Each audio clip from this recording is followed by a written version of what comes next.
Hi friends, I'm Yakuta Karkhanawala. Today we are going to start with the next chapter, that is pointers. Pointers is considered as one of the very important topic in C language. Let's understand why do we require to learn pointers in C. Pointers helps us to reduce the length of the program as well as it will decrease the complexity of a particular program. With the help of the pointers, you can increase the execution speed of the program. Two major important advantage using pointers is decreasing the complexity of the program and increasing the execution speed of the program. It also helps in efficiently handling of the arrays. Pointers are used for dynamic memory management.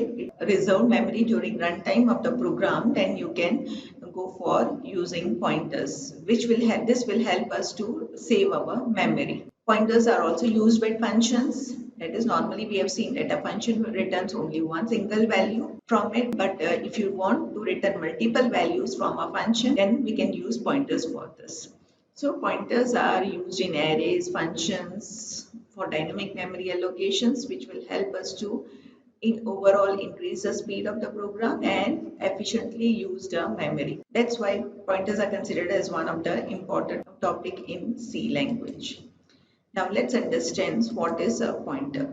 So pointer is a variable which will store the memory address of a value. Pointer does not store a value directly, but it stores a memory address. We have seen how to declare variables, and the variable normally directly references or points to a value. That is, when I write integer a equal to 5, means a is a variable which has the value of 5.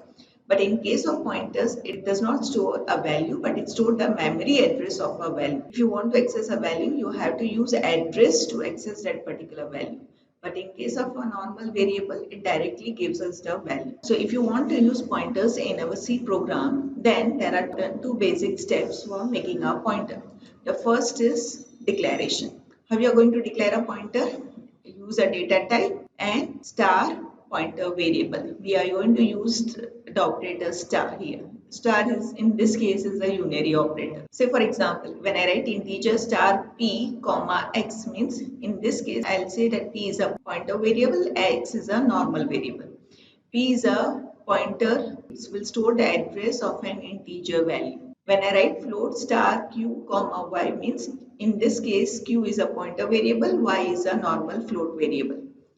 Q is a pointer and it will hold the memory address of any float value. After declaration of the pointers, we need to compulsory initialize the pointer. And now we are going to store some value, and that value would not be, that would be a memory address. So when I write p equal to ampersand x, use ampersand operator, means I am storing the address of x inside the pointer p. When I write q is equal to ampersand y, means I am storing the address of y inside the pointer variable q. So this is the way you write integer star p for declaration, and for initialization of a pointer you store the address of a variable using ampersand sign. Let's understand in more detail what do you understand by a value, address is a variable and a pointer variable. Okay, we see. Let's see with an example. So here we have a variable. The name of the variable is quantity, and the value inside this variable is 179. This variable is stored in somewhere in the memory, and say the address of that particular location is 5000. So how you write down this in a C program? Integer quantity equal to 179, means quantity is a variable which is going to store an integer value, and that value is 179. Now I'm declaring a pointer p, integer star p. So this is the declaration of the pointer. Now I'm initializing the pointer. So where I'm going to store the address of some variable in p. So p equal to ampersand quantity. It means I'm storing the address of the variable quantity inside the pointer p. Let's see this with a diagrammatical approach. That is, you have a variable quantity and the value inside quantity is 179. The address of this particular variable quantity is say 5000. Now when I write p equal to ampersand q quantity, it means I'm storing the address of quantity, that is 5000, inside the pointer p.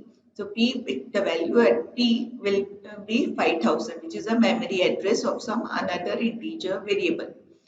pointer itself also stored in a memory location, and say the address of this pointer is 5048. I've taken random value for addresses here. Like other variables, so always initialize pointers before using them. So before using the pointers, you have to compulsory initialize the pointer. Initializing a pointer, it means storing the address of some variable inside the pointer. Say for example, I have a simple integer variable x and I have a pointer variable p, integer star p. So I've declared two variables, x is a variable and p is a pointer variable. If I'll directly write scanf percentage d comma p, means it will give me an error because here I've only declared the pointer. I've not initialized the pointer, not stored any address inside this pointer, particular pointer. So I'll get an error for this. So before using scanf, printf or using pointers, we need to compulsory initialize the pointer. So how you are going to initialize the pointer? P equal to stored address of x, so ampersand x, and then afterwards if you will do scanf percentage p, then you can input some value inside x using the pointer p. So this is the correct way. So after initializing, only you can use pointers, otherwise you will get an error. Let's see one more program for understanding the pointers. Say I have a variable, two variables I1 and I2, which is of integer data type, and also I have two pointers, pointer 1 and pointer 2, which is pointing to an integer value. You can see here, and the sides, on the side I have a memory layout. There are different addresses, 1000, 1002, 4, 6, 8 and so on. Now at 1000 address I'm going to store the value I1. At 1002 I'll be storing the value of I2. At 1004 it would be of pointer 1, and at 1006 it would be of pointer 2. So when I say I1 is equal to 1, it means end memory address 1000 I'm storing the value 1. Then I2 is equal to 2. So at memory address 1002, the value 2 is 2. Then what I'm doing is pointer, I'm initializing the pointer 1 and 2. Pointer 1 equal to ampersand I1. I want to store the address of I1 inside the pointer 1. So what is the address of I1? 1000. This 1000 is stored in pointer 1. 0x means it's an hexadecimal value. Pointer 1 will point to I1. Now pointer 2 is equal to pointer 1, means whatever value I have in pointer 1, that I am storing it in pointer 2. 1000 is also stored in pointer 2. It means that pointer 2 is also pointing to I1. Now next is star pointer 1 equal to 3. So if you want to access any value of the pointer, you have to use star operator. So star pointer 1, it means in pointer 1 I have the address of 1000. At 1000 address, I want to store the value 3. So 1, now 1 will go away and 3 would be replaced here, as you can see in the diagram. Now I2 is equal to star of pointer 2. It means in I2, I'll have the value of where the pointer 2 is pointing. Pointer 2 is pointing at 1000 memory address, which has the value 3. This 3 value will be stored in I2. So I2 will also have the value of 3. So this is the way you can work on using pointers, addresses and simple variable. Similarly, you can see here at the bottom, I have a simple program. Instead of doing compile time initialization of a variable, if you want to do runtime initialization in a variable using pointers, then you can do that also. Integer I1 is a normal variable. Then I have a pointer 1, which is in which I am storing the address of I1. Now I want to have some value inside I1 during runtime. So for that I'll use scanf percentage d. Normally we used to write ampersand I1, but I want to store the value inside I1 using pointer. So now I'll write only pointer 1. No ampersand is needed because pointer 1 itself has address. Then afterwards I'm displaying the value where the pointer 1 is pointing. So printf 2 times percentage d.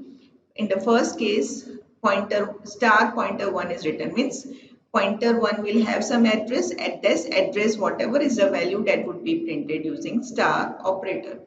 And comma I1 means the value of I1 would be displayed. So in pointers, there are two important operators that we have used. One is ampersand and another is star operator. What is the use of these two operators? Ampersand is used to store the address of a particular variable, while star is used known as a dereferencing operator, means it provides or gives us the content or the value of a memory location specified by the pointer. Where whatever memory address is there in a pointer, Using star, you can get the value of that particular address. But if you are interested in having the address, then use ampersand operator, which is known as address of operator. So that's all for today for the introduction of pointers. Goodbye. Thank you.